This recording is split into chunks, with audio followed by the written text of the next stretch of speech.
pushing us is the minute you go down. You got that, scum? So I'm going to be talking about that at the bottom of the hour.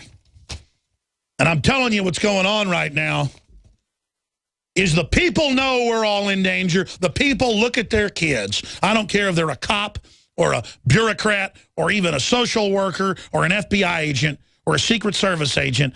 People in the system, they look at their children and they know they're flushing them down the toilet working for this New World Order. This New World Order is illegitimate and has hijacked this country. Period. Everybody knows it in their gut. Everybody knows it intellectually. There's no more debate. You either stand up against it or you roll over. You either decide to choose humanity in 1776 and our forebears, who sure weren't perfect, but compared to these people running things, they're night and day. The honor, the courage, the dedication, the strength, the male power. That's what the New World Order totally fears is men. Men who care about building a civilization. Men who want prosperity. Men who want to build bridges and buildings and spacecraft and have a future. Men who love poetry. Men who love combat. Men who love their families and their wives. Men who are strong. Men are the answer with God's light to change this world and fix this planet. And it's time for men to stop being little boys for their whole lives and to stand up and become men. I'm already getting into this. The point is the enemy is weak. They're weak spiritually. They're weak physically. They're cowards who crave narcissistic delight. Why look down into the water at your own reflection when you can look up at the stars? Why look into your own eyes in a mirror when you can look into your woman's eyes? Why love yourself and your petty power trip when you could love seeing your sons and daughters become strong and see them delight in creativity and discovery?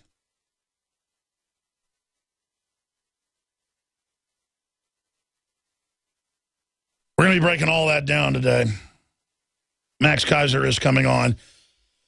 It's now coming out, the UK government threatened to shut down The Guardian for printing Snowden leaks. That's why they stopped releasing them. We're going to get into the latest on Obamacare. Every state has been caught hiring, through the federal government, criminals to run the navigator systems. Convicted swindlers, money launderers, identity thieves. Yeah, who do you think, as Kit Daniels wrote months before it went into effect last year, months before it went into effect, we said it'll be Acorn-type groups. And it wasn't just Acorn-like. It was Acorn groups that have changed their name from New York to Nevada, coming up and saying, you give me your Social Security numbers right now, old lady. And you know what? They give it to them, and you know what happens. And it's in the news. Going to be covering that. This is a criminal takeover, period. But it's my government. I mean, they're the authority. No, they're not when they're mad dog criminals. And you're insane to keep cowering to these people. That is what's going to let them win. It's not courage to fight these people. It's self-preservation.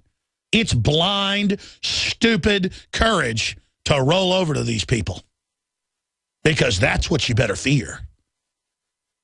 You better fear not facing the full truth. You better fear not making preparation for it. You better fear not taking the opportunity we've got because of checks and balances that have been overrun but still are there to a certain degree that we can use to pivot on and restore the republic. We have the moral high ground. We have self-preservation on our side, the survival instinct that they've worked so hard to nihilistically destroy. We want to restore the republic. We want to restore justice. We want to restore our institutions that were never perfect, but have been totally brought down. And we can do it. The world's worth fighting for. People say, well, just leave it to God. God helps those who helps themselves, the old Bedouin saying, trust in God, but tie up your camel. I'm just going to leave my horse untied. I trust in God. Well, God sees that and sees a fool. Tie up your horse, do your best, and God will carry you through to the next step. But you've got to take that first step. You've got to ask God to empower you as a vessel, as a soldier in the fight against the destroyer. We'll be back with the latest on Russia. You'd attack the churches. You'd attack morality. You would do exactly what the globalists in Hollywood have done to this country and what they're trying to do to Russia. Everybody else as they play our countries off against each other.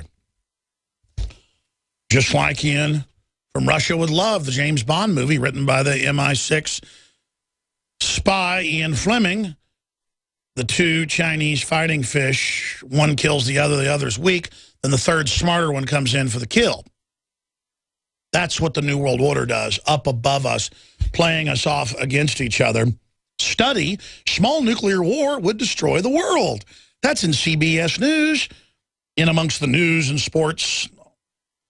With an estimated 17,000 nuclear weapons in the world, we have the power to exterminate humanity many times over.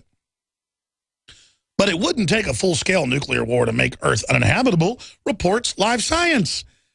Even a relatively small regional nuclear war, like a conflict between India and Pakistan, could spark a global environmental catastrophe, says a new study. Yes, in a cascading new dark age is what the study gets into. Let's click on that Live Science report there in the blue link. Most people would be surprised to know that even a very small regional nuclear war on the other side of the planet could disrupt global climate for at least a decade. That's actually true. It would throw up incredible dust in the atmosphere and wipe out the ozone layer for a decade, said lead author Michael Mills, an atmospheric scientist at the National Center for Atmospheric Research in Colorado. And do you know why they know that? Because not the Russians, not the Chinese. No, do you know who detonated over 100 hydrogen bombs in the upper atmosphere? Do you know who did that? Our government did in the 60s. Quote, trying to, quote, blow a hole in the Van Allen radiation belt. That made it worse. On record, more radioactive. That was first, blow a hole in the Van Allen radiation belt. Then they wanted to see if they could ignite the atmosphere on a planetary scale. This is all public and declassified. Let's just see if we can burn the Earth up. Sure, let's go ahead and do that. And then they wanted to see if they could blow holes in the ozone layer. And do you know they were successful doing that? These people aren't insane. They're not guided by Satan. And you're right, atheist. There's no devil. Well, you know what? I'm being sarcastic. Even if there isn't a physical, spiritual, dimensional devil, which obviously I believe there is, and the evidence is overwhelming, of an evil force throughout history that is bigger than just individual people guiding it, a force, a spirit. If that isn't the devil, it is. The devil exists archetypally, whether you think it exists or not. That's the devil. Trying to ignite the atmosphere. Trying to create mass power outages worldwide in a test. That was the fourth thing they were doing, excuse me. These people are out of their minds, and now they're chemtrailing us since the early 90s with barium, salts, aluminum dioxide, strontium. And, you know, they're crazy. They want to bang heads with humanity. And that's what they've done. And it's hard to create, folks. It's easy to destroy.